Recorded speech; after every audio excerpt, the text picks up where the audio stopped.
Hi, this is Billy D. If you enjoy this podcast, please like and subscribe. Let's grow NAI basketball. Thank you. Cascade Hoops Talk, bringing the world NAI basketball one podcast at a time.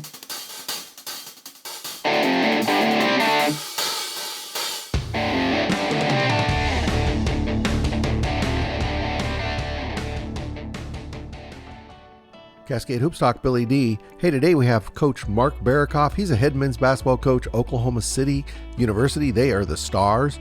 You'll hear Coach Berokoff talk about rebuilding that great history there. As you know, they have 6 national championships, really a storied career that goes back to Abe Lemons.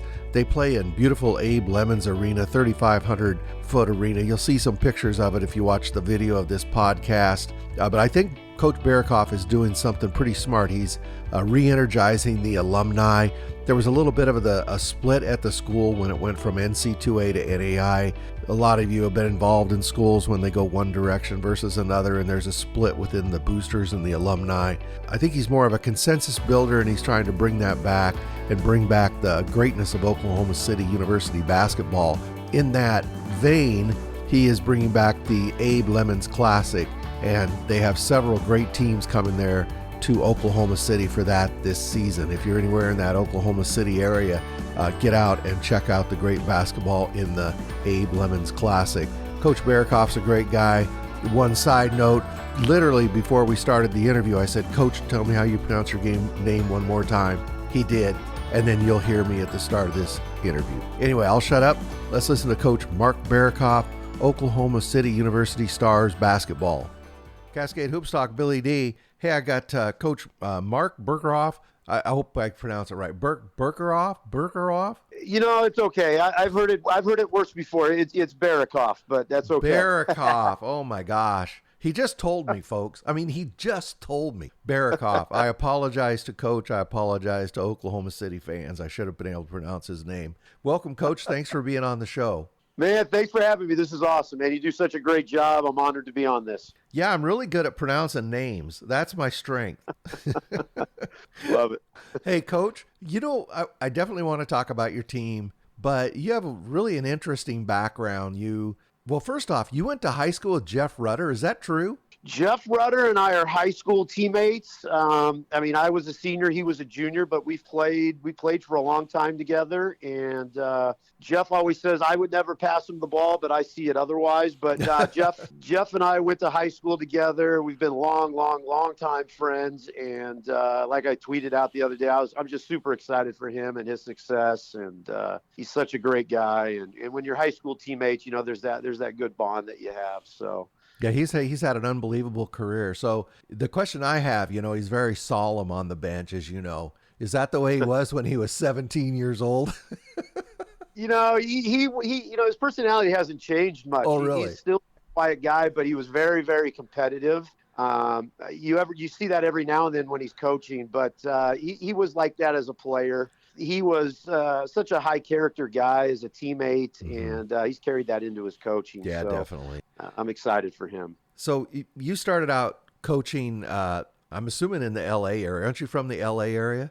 From Los Angeles, yeah. Yeah, so you started coaching. You did 10 years in high school. And listen to this, folks. You won 225 games at that level, 225 and 72. Talk about coaching high school, some of the challenges. You know, high school, it's changed a lot now. I mean, that was a while ago, but you know, I was very fortunate to have some really good players, and we made some really, really awesome runs deep into the playoffs in California. I mean, I had one of the best players in California history in Tim Drisdom, who played at Utah. And I always tell Tim, if it wasn't for Tim and some of these other guys that I had, I wouldn't be where I am today. But I loved my time in high school in California. I ended up, my last time in California coaching was at a school, Morro Bay, in the San Luis Obispo area, which our school was built on the beach, and we would surf in the morning and surf in the evenings. Wow. And I loved it. My best friend talked me into taking this professional coaching job, so I left Morro Bay. But I thoroughly enjoyed my time coaching and in California. I had some great kids and great assistant coaches, so it was a great experience. So from high school, did you go over to coach those Lincoln Generals from high school? So yeah, I went from high school to that pro league. We did the summer league, and it won't bore you into this story, but as my wife and I were driving to Lincoln to get into our new home, the league ended up, in terms of a lot of these minor league things it ended up folding. Oh. So we turned around and went back to California, and this is a whole nother podcast story, but we ended up living with my parents for a while. I coached high school football at my former high school with a buddy of mine, and then it's kind of went from there. So that's a whole nother day to talk about that, though. So, Coach, from there you made stops at several basketball programs, La Tech, Texas State, Hill College, as an assistant. You had coached at the high school level. You had been really successful. So when you kind of made that tour through some pretty good programs as an assistant coach, what did you learn about the college game? And, were your eyes open to anything you didn't know about?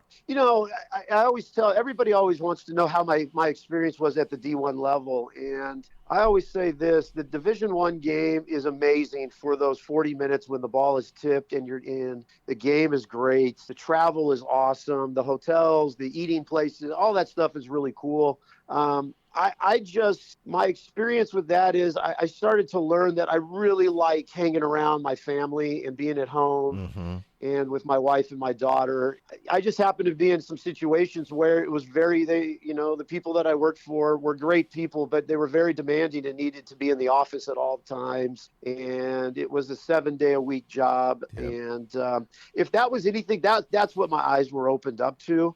I loved my experiences. I worked with some great people, made some really good friends, had some really amazing experiences. But it just showed me that if I ever want to go back to that level, which I don't know if I do or don't, but it would take a lot of, my wife would have to really say yes to that. Again, I worked for some really good people, and I learned an awful lot. We had some, when I was at Louisiana Tech, we had a really, really good team. And I experienced the junior college level. I did that for a year. I have a lot of admiration for guys that are doing JUCO basketball. I did it for a year. I am very thankful I have that on my resume. So it showed me that I don't want to be a junior college. It's just not where I want to be. Yeah, so it's a big hopefully grind, that answers too. that question.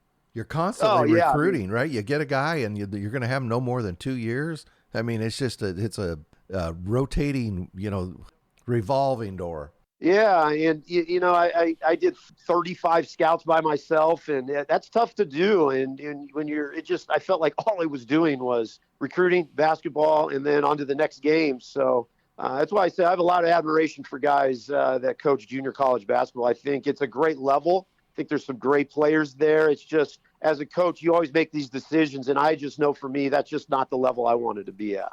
You ended up going to Randall, which is a NCCAA school.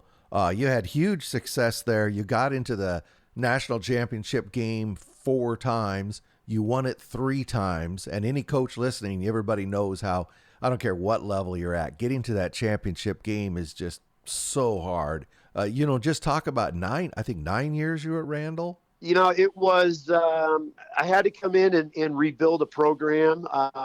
It was Hillsdale, and then it changed to Randall, but that program had always been really good and had a lot of success. They had just gone through a couple years where they needed some action in the program. It was an eye opener. I went into that my first year thinking, you know what, I just came from junior college and Division I basketball. I'm just going to dominate right off the bat. And what I found out is that level is not talked about enough. There are a lot of really good coaches in that level, and there are some very, very good players. And for my 9 years, I learned that, boy, you really have to coach, and everybody's got some good players. There are so many kids playing college basketball, or so many kids with different stories that end up at certain places. And the NCCAA is For as great as a organization and a level it is, there are some very, very good basketball players that go unnoticed. We had really good success. I was able to recruit some really good players. We got lucky with some guys. We played in a national title game 4 straight years. That just doesn't happen very often, and it's a lot of luck and a lot of good players and a lot of good assistants and a lot of good administration backing us. So I had the time of my life. It was such a rewarding level, the NCCA, and for what it stands for, and to be so openly for Christians and serving our Lord and Savior. I loved every aspect of that level. We got to talk about this. You have I think you still have a relationship with Slam Ball, something everybody who's listening knows a lot about. How in the world did you get associated with them? And you actually coached a team. Yeah, so I'll be quick on this. My best friend, Hernando Planels, who is currently a coach for the Buzzsaw, he did a movie called Coach Carter, and I worked on the movie Coach Carter with him. Through that movie, he went out for a tryout to be a coach in the first season of Slam Ball, and he ended up making it as the Bouncers head coach. Well, in season 2, they were going to have an expansion teams, and I went and did the interviews, and I was able to get a job. So I did Slam Ball for the last 2 seasons that it aired on TV. It was a great experience. It was cool to call yourself one of the only 8 coaches in the world that knew how to coach Slam Ball.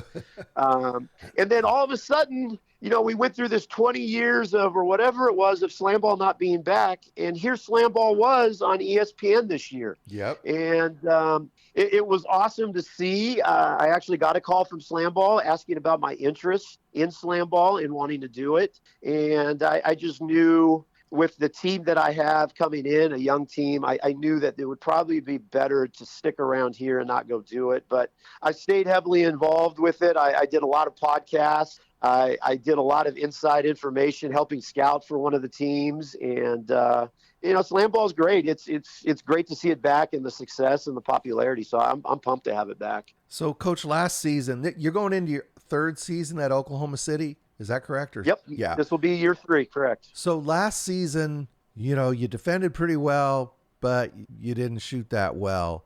You rebounded okay, but you gave up about as many rebounds. You just didn't go over the hump. You ended up just a little bit under 5 or a little bit over 500. But last year you were really young, and you've got some guys coming back. One guy, Avery Jackson, he slipped under my radar. He was a freshman last season, and he was your leading scorer, 17 points, 5 rebounds. He's back as a sophomore.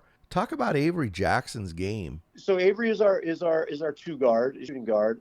Avery, and maybe it's just me saying this, but I think Avery was the best freshman in America. People don't realize, in the 100-year history of OCU men's basketball, now that's D1 and NAI, Avery had the best freshman year in 100 years of the history of this program. And we have the best history in terms of the NAI. We are the most historic program in the country. So to say Avery had the best year in 100 years, is saying a whole lot for a freshman. And people don't realize Avery was 17 last year and turned 18 during the season. So last year, for the last 2 years, we have been picked 7th 2 straight years in the conference. Actually, now make it 3, because that's where we were picked this year. And we have finished in the top 4 of the conference. We've been to the conference semifinals. And for 2 years in a row, I thought we were going to get in late into the national tournament. And, we didn't quite, as you say, get over the hump. But you were right. We are very young. We are even younger this year coming back. So, but again, Avery slipped under the radar, I think, of a lot of people. I mean, I think he had 30-plus points on a couple national tournament teams. Having him back as a sophomore and more mature, he looks even better now. His body looks better. He's shooting the ball better in practice. I'm really excited. You have 4 of your top 6 scorers back. You have 56 points, 21 rebounds out of those guys. So you've got an excellent core coming back. One thing I noticed when I look at your roster is, outside of McWilliams, you're a little small. Do you have, I know you got one more big guy who just came in as a freshman. Do you have anybody behind McWilliams? Yeah, so it's a blessing to have a 7'1" guy, but I've never had a big guy. So we really had to figure out how to use a 7'1" guy who also just turned 19 last year.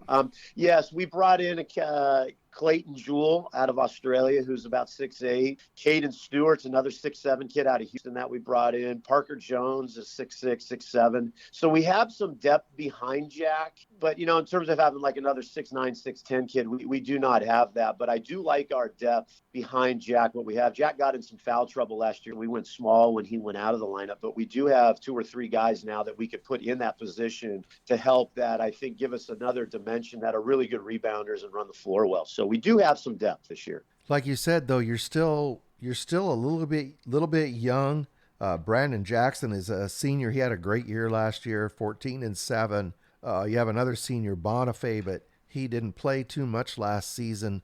Where do you look for your leadership? Yeah, we've decided here to go a different route. A lot of people are going to the transfer heavy route, yep. And I wanted to do something different. I wanted to bring in kids that we would have for 4 and 5 years and develop our culture that way. I don't think there's any wrong or right way to do it. I think the transfer teams have been very, very successful with the transfer portal.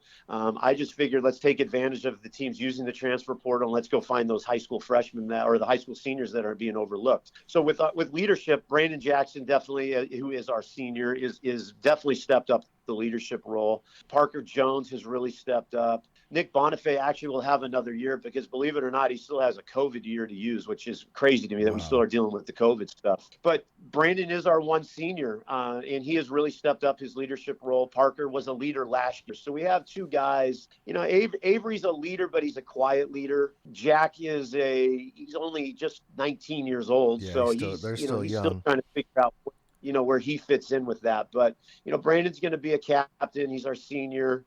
He's an all-conference player coming back. And he's done a great job with his leadership. So, hopefully Brandon, keeps that going through the season, and that's where we get our leadership from. Coach, it looks to me like you have a pretty good core. You can't replace experience.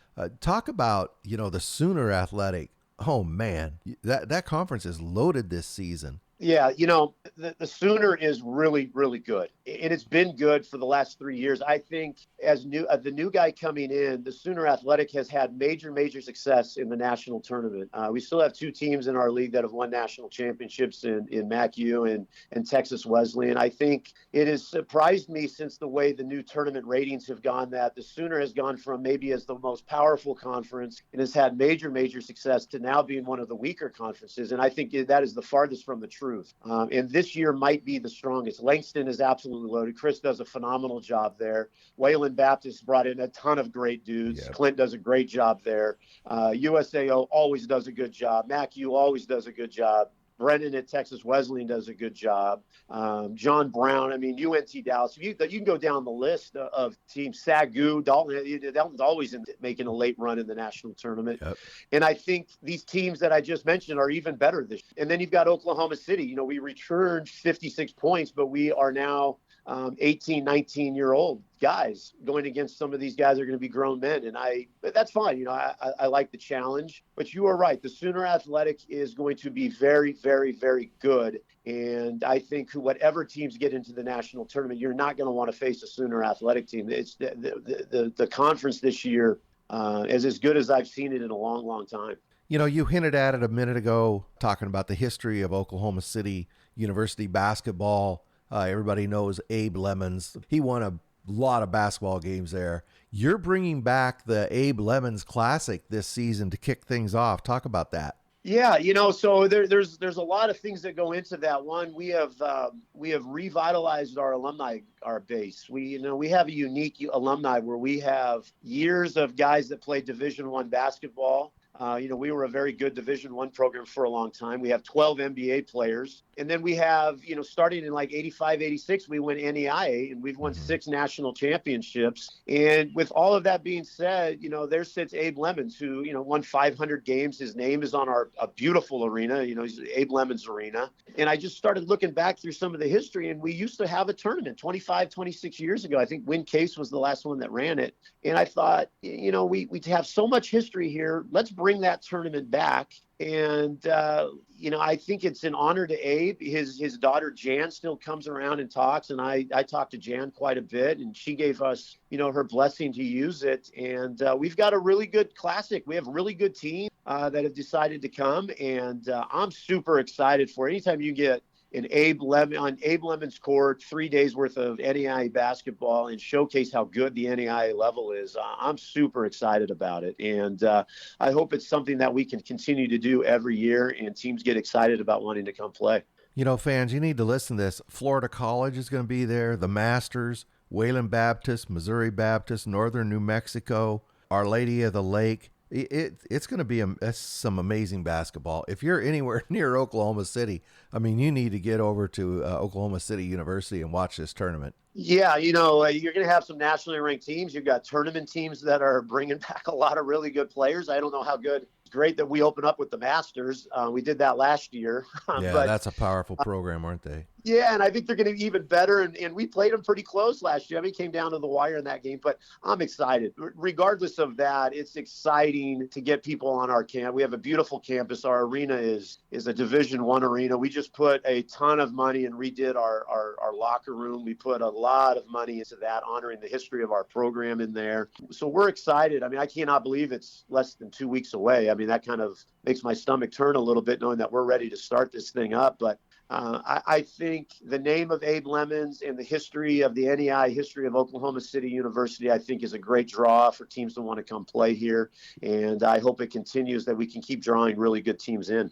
As we talked about at the start, before I let you go, we talked quite a bit about your history, and you've had a really successful career. What enticed you? What brought you to Oklahoma City, and what do you want to achieve there? I think the initial, as an outsider looking in, you look at all the success, in terms of the university, 73 national championships in terms of all of our athletics, the history of the men's basketball program, the beautiful arena, 6 national titles, 51 All-Americans, 12 NBA players. Not many schools out there can say that. That was the immediate thing to entice me. Then to know that, a lot of people don't realize we've been, and I still think we're in a rebuild of rebuilding this program.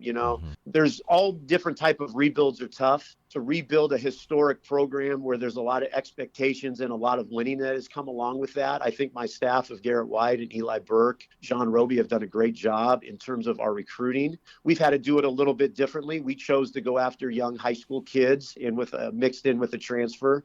But the job is amazing. The university is amazing. The academics are second to none.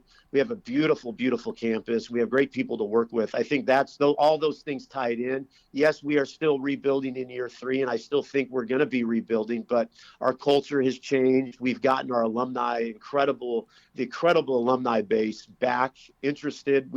I've talked to 250 plus alumni that are wanting to get back involved in the program. That's all that stuff answers your question. We're in a great league with great coaches. I love being the head coach at Oklahoma City University, and it's ended up now being my dream job. I don't know if I said that like at the first part of it, but it is my dream job now. My daughter goes to Oklahoma State. She's in the veterinarian program. My wife, Stacy, works down the street at OU Medical. For a Los Angeles kid that grew up going to Huntington Beach and being in the water, I've learned to really love Oklahoma City. I'm a diehard Los Angeles Dodger fan. Our AAA Dodger team is 5 minutes away from my house. Wow. I've got season. So all this stuff is tied in, and I love our kids. I love this group that we have. They're young, they're fun to be around. All those things, I think, answer your question. I am very honored to be the head coach of this historic program. So I said last, but one more thing. Who is the conference rival for Oklahoma City University? That's a great question. I think everybody would say us because, of the success that the program's had. I think MacU is down the street from us. USAO is down the street from us. Texas Wesleyan. I think there's a lot of this conference has been so good in Oklahoma City, and a lot of these teams have had some historical battles, and trying to get into the national tournament. So there's a lot of really good rivalries this league, and I think for us, every game we feel it's like our rivalry. So. Well, Coach, I really appreciate it. Again, all the fans around Oklahoma City, whether you're a Oklahoma City University fan or just a basketball fan, you got to get out to the Abe Lemons Classic, watch these great teams, watch some great NAI basketball. Coach Berokoff, I really appreciate your time. Yeah, thank you for having me. And just so you know, here at Oklahoma City, we follow your account. We love the stuff that you do and the promotion of the area of basketball that you do. You do a great job, and some great teams out there, and you do a great job. And just for us to be able to talk about our program, it's an honor for us. And thank you very much. That's very kind. I really appreciate it. That's Coach Mark Berokoff. He's the head men's basketball coach, Oklahoma City University. Thank you, Coach. Thank you. Hey, thank you very much to Coach Mark Berokoff, Oklahoma City. Thank you to Oklahoma City University as well. Really enjoyed talking to Coach Berokoff. We'll have one more coach interview preseason. That'll be on Friday. And then on Monday, we'll kick off our in-season show. We plan on doing several a week. The schedule's a little open, but I sent out a video explaining how to get us interviews and video from your post game, so we can include that in our morning show. Get these players and coaches heard and seen. People really enjoy being able to see the players, especially after a game, as well as the coaches. So if your school's interested in that, there's instructions on the Twitter and then on YouTube on how to do that. If you have any questions, just email me about that. We'll see you in a couple of days. And don't forget to get out and watch your local team. Basketball is starting. Thank you very much for supporting our podcast. Please like and subscribe. Get out to your local NAI school, because NAI basketball is the best entertainment value in America.